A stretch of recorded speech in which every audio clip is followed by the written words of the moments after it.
Europa লিগে জয় পেয়েছে England ও ইতালির দুই ক্লাব। বার্সেলকে 2-1 ব্যবধানে হারিয়েছে ইংলিশ ক্লাব অ্যাস্টন ভিলা।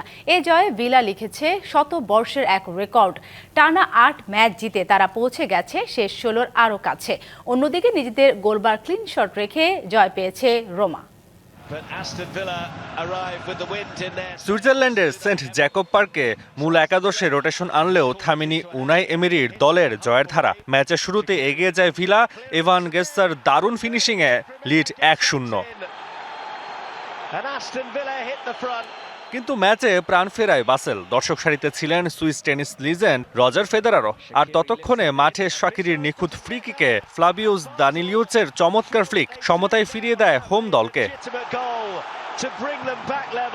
তবে সাম্প্রতিক ম্যাচগুলোর মতোই সমাধান আসে ভিলার বেঞ্চ থেকে। বুয়েন্দিয়ার পাসে দুর্দান্ত শটে ইউরি তেলেমান্সের গোল শেষ পর্যন্ত ভিলাকে এনে দেয় 2-1 ব্যবধানে কঠিন জয়। টানা 8 ম্যাচ জয় 1914 সালের পর, যেটি ভিলার সবচেয়ে দীর্ঘ জয়রথ। 6 ম্যাচে 15 পয়েন্ট, শেষ 16 প্রায় নিশ্চিত। সামনের প্রতিপক্ষ এএফ ফেনেরবাইচে আর হোমে সালজবুর্গ।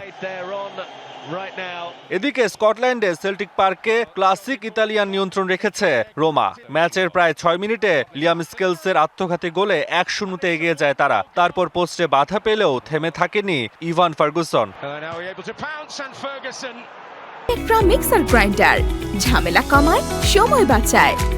36 মিনিটে জেকি চেলিকের অ্যাসিস্টে গোল। আর প্রথমার্ধের যোগ করার সময়ে মাতিয়াস সৌলের পাস থেকে ব্যক্তিগত দ্বিতীয় গোল রোমাকে এগিয়ে নিয়ে যায় 3-0 নিরাপদ দূরত্বে। সেল্টিকের এঙ্গেলস পেনাল্টি থেকে ব্যবধান কমানোর সুযোগ পেলেও বল ফিরে আসে পোস্টে। ভিএআর দু দলেরই একাধিক গোল বাতিল করেছে, তবে স্কোর লাইন বদলায়নি। শেষ পর্যন্ত 3-0 গোলের ক্লিনশিট জয় 12 পয়েন্টে গ্রুপে নিজেদের অবস্থান আরও দৃঢ় করল জেলোরিসিরা। তাসওয়ান নাফি, ডিভিসি নিউজ ডেস্ক।